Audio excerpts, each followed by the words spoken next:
Canadian troops are set to pull out of Afghanistan in 2 years' time. But recently, Prime Minister Stephen Harper said he would examine all options before the 2014 deadline. But the troops here at CFB Wainwright are well removed from political debate. Their sole concern is getting ready for wherever the government sends them next. With that said, they're going back to basics, preparing for conventional warcraft.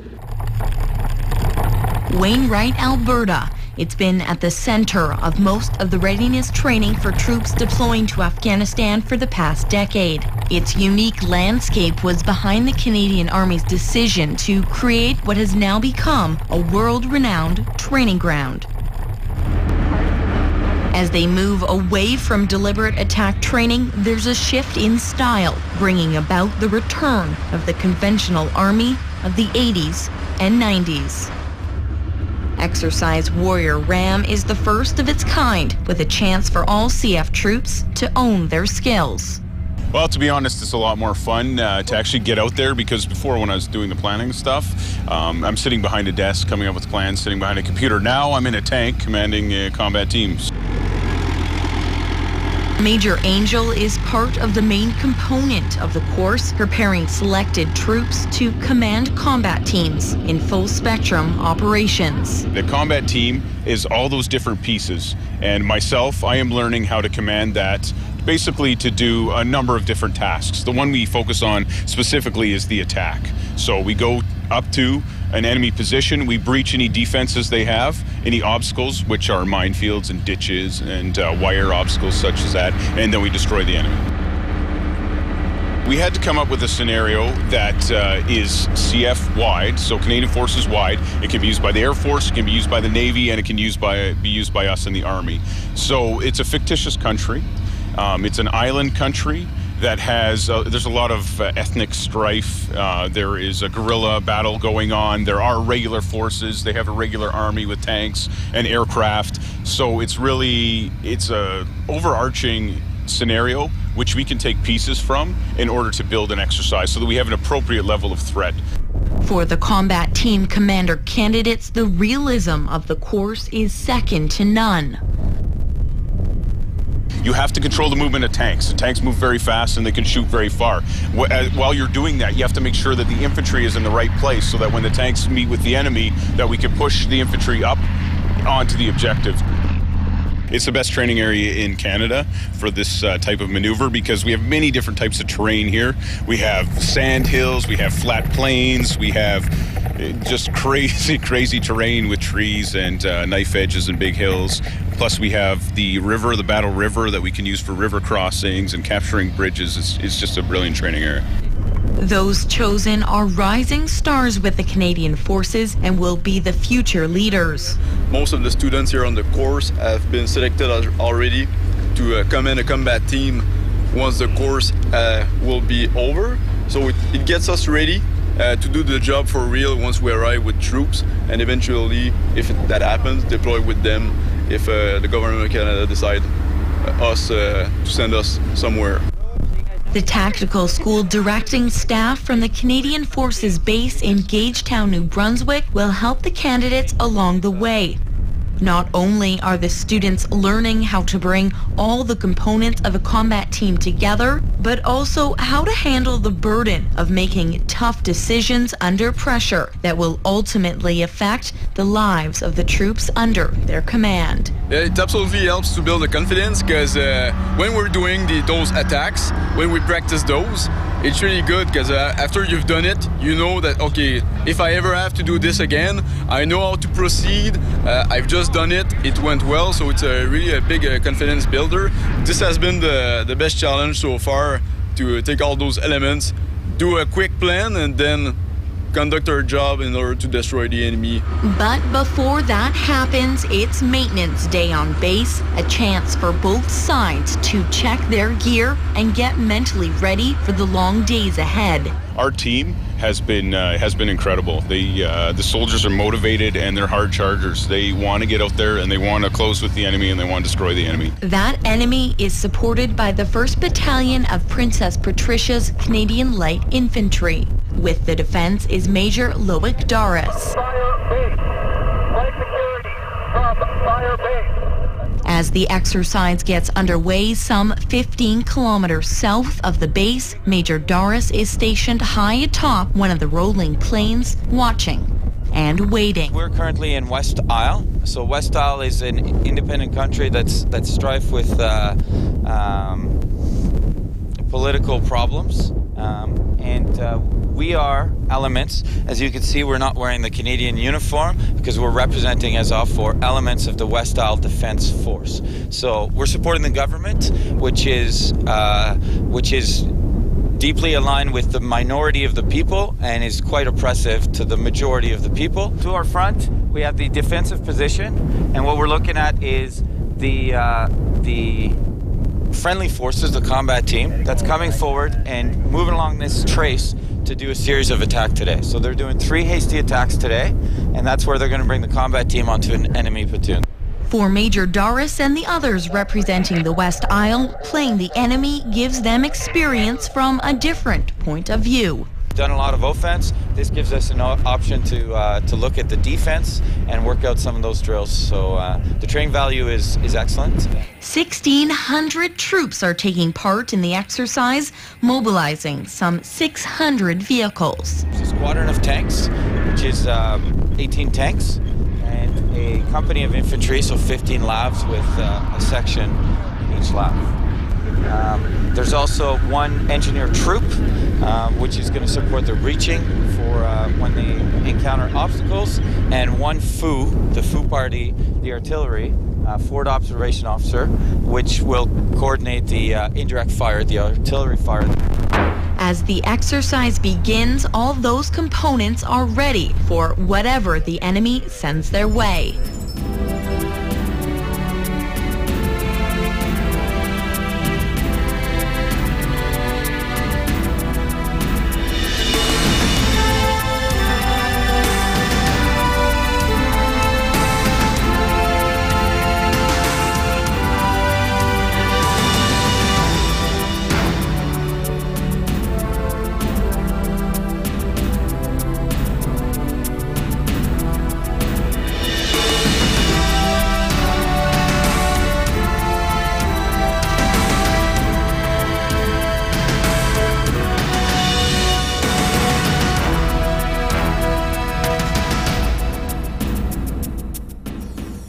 The troops have just finished off the second of 3 training exercises that will happen today. Just in behind me, they're doing a debrief. That's where they talk about what went well, what went wrong, and what they need to improve on. There's obviously some of the frictions of war. For example, we had a bit of problems with communications. The comms failure was both the highlight and the low light. The low light because I had this great plan in my head. We're going to go and kill the enemy in 20 minutes or so, and then it didn't work out the way, but it took 2 hours to do the attack. Normally want to do it in an hour, but you know what? It was done completely without comms. We had a comms issue where we had to switch to our alternate frequency on our combat team radio, and when we switched to the alternate frequency, we had troubles with that as well. Both men are considered students for the exercise, Captain Burke commanding the artillery team and Major Gardner commanding the tank squadron. We just wrapped up, and we advanced about 2 or 3 kilometers down from the north, and then actually for all to orient yourselves over that way, you would see the notional smoldering remains of the enemy we just destroyed. When we launched, we came over the crest, we saw the enemy minefield and the anti-tank ditch, and then the breaches went in, and at that time, as soon as the breaches go in, you're supporting those breaching teams, you're providing fire on the objective, so it is quite a rush. And as soon as those breach lanes are open, they get through the obstacle, we rush right through.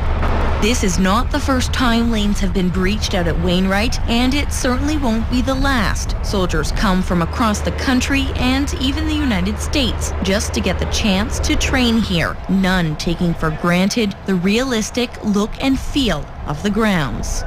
We haven't really fought an enemy quite like this before, but if we were to, I think it'd be quite realistic. The enemy positions are well sighted, well laid out. They have obstacles, and as well we use things like blank ammunition and stuff like that to provide more realism. That was only the second attack of the day. Now it's time for a quick rest and reload. Over the past decade, their technology has gravely improved. For Warrior Ram, the tank squadron is using both the older model tanks, the Leopard 1, as well as for the first time in Canada, the new model Leopard 2.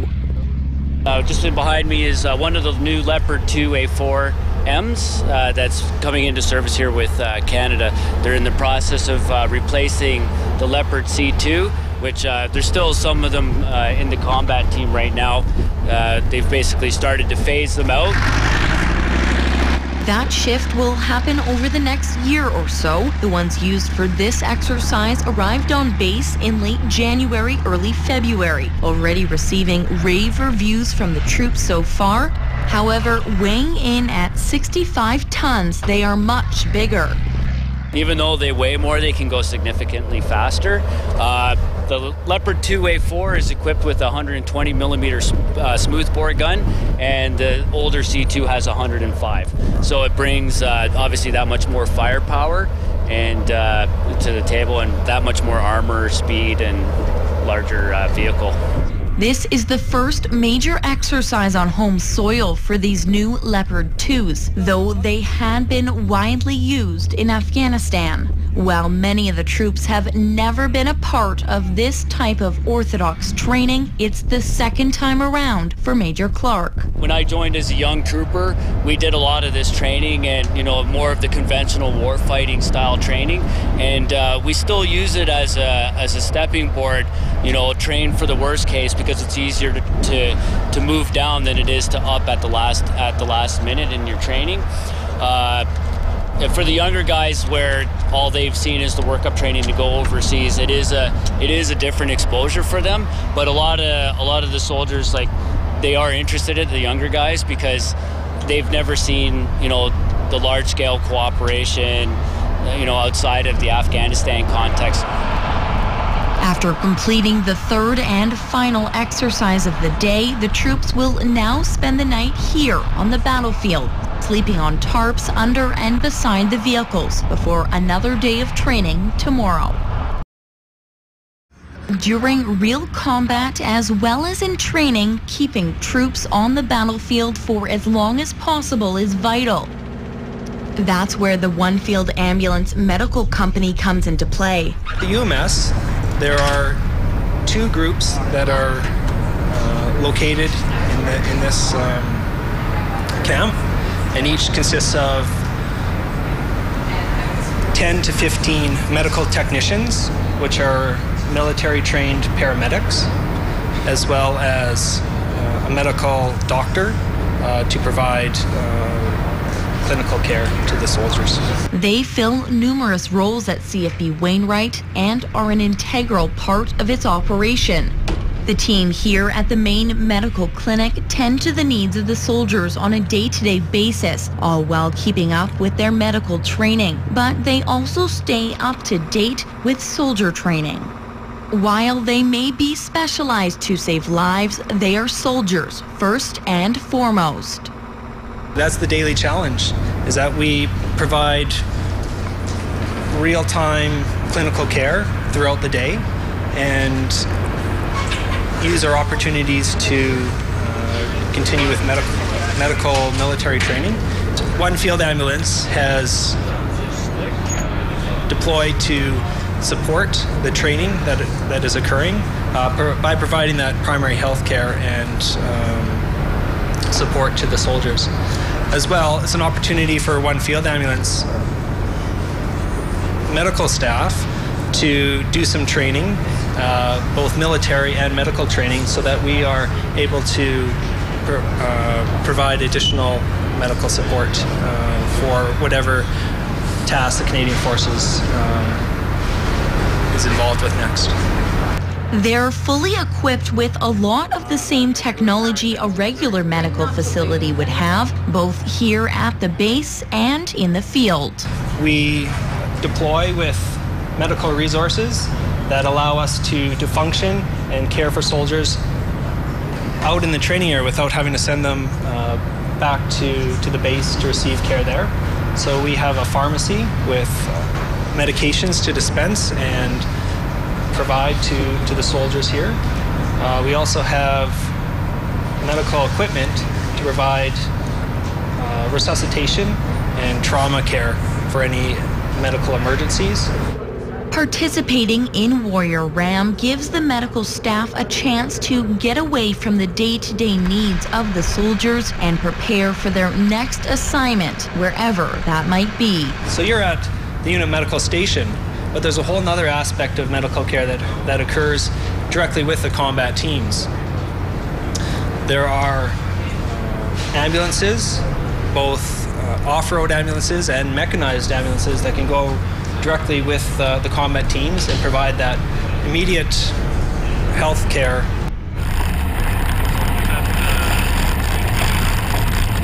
A 5-minute drive down a dusty road leads to the brigade medical station, where wounded soldiers can be held for up to 72 hours, as well as where the unit medical stations are resupplied with equipment and medication. So there's more resources, bigger size of facility, and generally more healthcare workers. Having more room to work also gives the medical team a chance to perform their own training exercises, like this one. A soldier has just come in from being wounded in the field. The team works quickly and efficiently, exactly as they would if this were a real scenario. We have quite a system that comes down to us, so we're getting information before we even see the patient. It's set, for example, you asked about if it was in the field. They'll be notifying right away, and it'll come to us. We'll get an idea. We'll start to prep.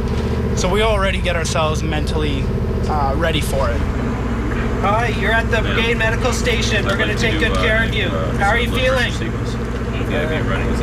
Arm hurts? He has an airway. We have no other injuries. Recognize that he has left hand amputation. You have good hemorrhage control with the tourniquet. Their training is so realistic, the soldiers' fatigues are cut open and an actual IV is put into his arm. Once they've done all they can for the soldier, he's carried out on a stretcher and put into the back of a box ambulance waiting outside.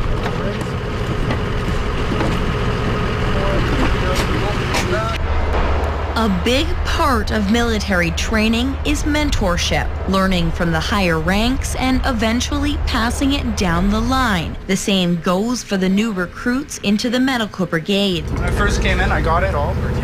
I put it all together and brought it to one of my next seniors and said, okay, what do you think about this? He said, well, this looks good, change this. By building their own medical packs, new recruits know what they're carrying inside and out. It's kind of a system of see one, do one, teach one is the idea. See it, then you do it, then you learn it, and then teach it, and it solidifies all of your knowledge in every aspect that we do. So we got 2 bags. We're issued 2 different styles here.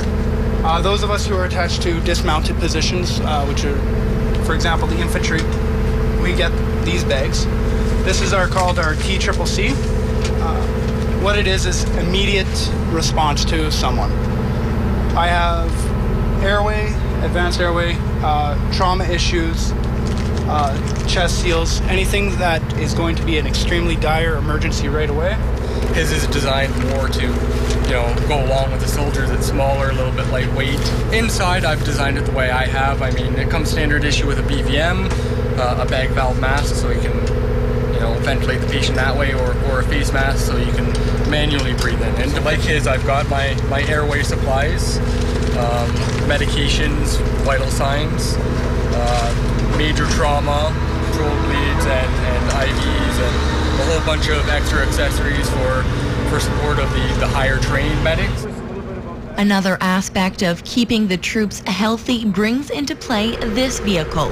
It may look like a supersized box ambulance, but it's actually a dentist's office. Myself, I'm a dental officer. That's Corporal Prince. She's a dental tech, and dental officer is the same as a dentist. The most important thing is you want to keep members in the field. You don't want to interrupt training. So if you can keep them in the field and keep them out of pain. That's our primary objective here. It's not to delay treatment or not to delay training. We want to keep them training. It costs a lot of money. People keep training and they don't have a lot of opportunities to get training in the field, so you want to maximize that and keep them in the field as much as you can.